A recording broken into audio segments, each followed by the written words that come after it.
Getting started on this worksheet, we're going to be using a 6B, 4B, and 2B charcoal to fill in each of these value scales at the top.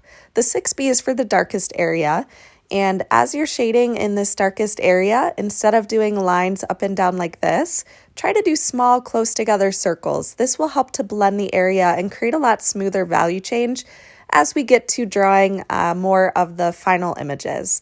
So small circles as you're blending in this darkest area with the 6B, and this will be your darkest square. So you want this to be completely filled in, no white space showing, pressing harder with the charcoal to get that darker value. And as we move up into this next section, the number 2 here, we're going to continue using the 6B, still using those circles, and starting to lighten the pressure of the charcoal to create a slightly less dark value. And then moving on here, I'm switching to the 4B, which is going to be a lot lighter. You will have to press a little bit harder to get a darker value with the 4B. So this will be a little more controlled with this lighter value. And then moving on here, still with the 4B, starting to press less and less. You can make the circles a little bit larger now as you're shading. And if you do need to go back to readjust areas as you're working, you can definitely layer things as you go. This is with the 2B pencil. And one tip that really helps as you're shading is to hold your pencil on the side and further back versus using the tip of the pencil. This will help to create a smoother fade from the light to dark and just blend the areas out nicer. And then the last space, we will leave white, which is the lightest value. At this point, double check your scales, make sure they're as accurate as possible. You can squint your eyes to see the value change a little bit easier as well. It will kind of blur out the background. But now we're moving on to the gradient, and this is where you're basically taking those same values, doing the same thing with the 6B, 4B, and 2B, but blending it together. There are many areas on your final drawings, and even as we move down to the next step of practice, where you will need to fade from the darkest value, include all of those medium tones and the highlight as well. And this is what's going to make your final project and your drawings really pop out if you're able to have these gradients throughout where you have dark shadows and light highlights. And again, this really helps holding the pencil on the side, so I'm not shading with the tip of the pencil, but I'm shading with the side of the black part here. And then I'm holding way back on the end of the pencil too, so I'm not holding close to the point. And this will help to blend out your values. But keep switching in these medium tones. I'm using the 4B and then switching into the 2B at this point as I'm fading into this lightest highlight, so I can really use a light value, press really lightly to create this fade at this point, and I'm using longer circles as I'm shading here and pressing a lot lighter. So that is my fade from the dark into the lightest value. So next up, we're going to apply what we're doing with these gradients using our blending style and apply it to filling in a sphere. So with the sphere, there's multiple values in here, all of the values from above, and those do need to show up in this final image.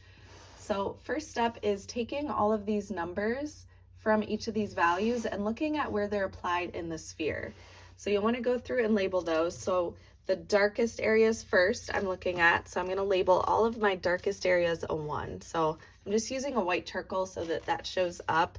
But 1 on this darkest shadow, 1 up here in the corner, and then 1 on this shadow on the sphere. And then I'm going to move on to 2. So I'm looking at where is the next darkest value. So 1 fades into a 2 over here. And then this fades into a 2 as it goes over this way. And then I'm going to move to a 3, 4, 5, and then 6 and 7 obviously is that lightest highlight. So just go through, label where all of those values are being used so you can make sure that you're applying them as you're shading and filling in this sphere on the right. So I'm going to start with my darkest values first. Since those are the darkest, they're easiest to continue to layer and build as you're working. So I'm gonna use those small circles and just start blending those out down here where it's the darkest. And I'm just continuing to fill this in with the darker value. Notice how I'm leaving the small reflected light space right before the cast shadow, and then I'm filling in the cast shadow and that background where it's the darkest values. And at this point, I'm switching to my 4B pencil as I move into some of these lighter areas. Again, make sure that you are holding your pencil further back and at an angle so you're not shading with the tip unless it's a detailed outlined area.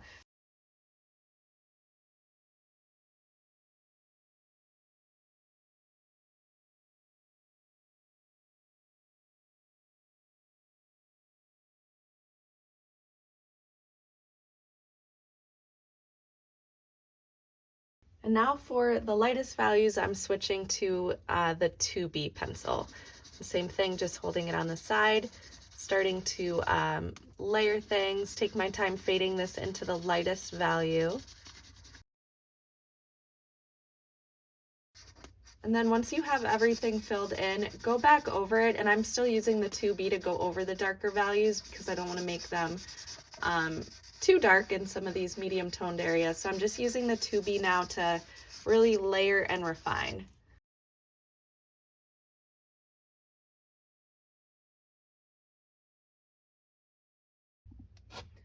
If you go over and make an area too dark, a kneadable eraser is a great way to touch up those areas that need cleaned up. So I'm just, again, pressing lightly to clean up these areas along the highlight that maybe got a little bit too dark where it faded. And then I can go back over that with my pencil to touch up that area as well, just kind of going back and forth with the eraser and pencil as needed.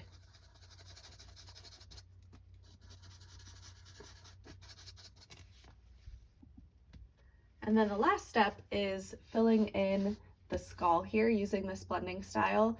So same thing, look at on the skull where all of the different values are. So darkest is in my background, inside of the eyes, the nose, and then there's a few shadows in the teeth that are the darkest as well. So I'm gonna start there. Make sure that you do go in, label where all those values are. So I'm gonna use my 6B and start shading in all of those darkest areas. I know the background is one of the darkest areas, but I'm gonna actually leave that for now, save that for last, just so it doesn't smudge up too much on the skull here. So I'm gonna look at where it's the darkest on the eyes, fill those in.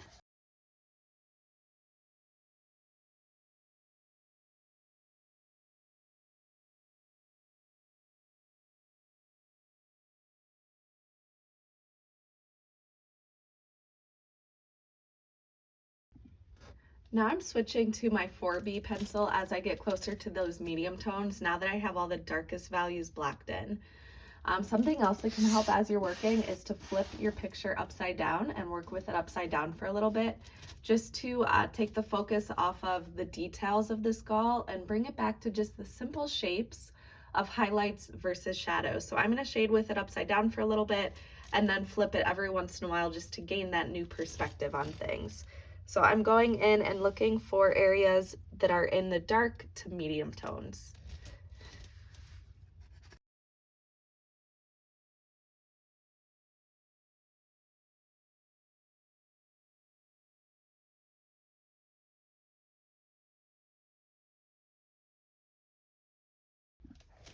Now I flipped it back upright and I'm gonna switch back to my 2B and look at those lightest values and where they really fade more into my highlights, because I do want these areas of fine highlight, which is right on the top of the head, the eyebrow, the jawline. I want those to really be my lightest area.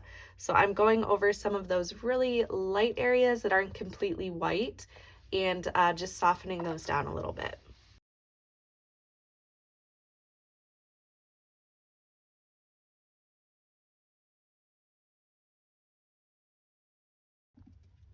Now I'm using my 2B pencil and I'm just going over some of those darker areas that I need to refine the details with a little bit more. So some areas up here on the brow ridge that can be darkened. And again, I'm not using my 6B pencil to do this just because the 2B can be a little bit more detailed and it's not going to darken it too much and I can slowly build my layers with it. So that's why I like to do those details at the very end with my 2B to darken up the shadows.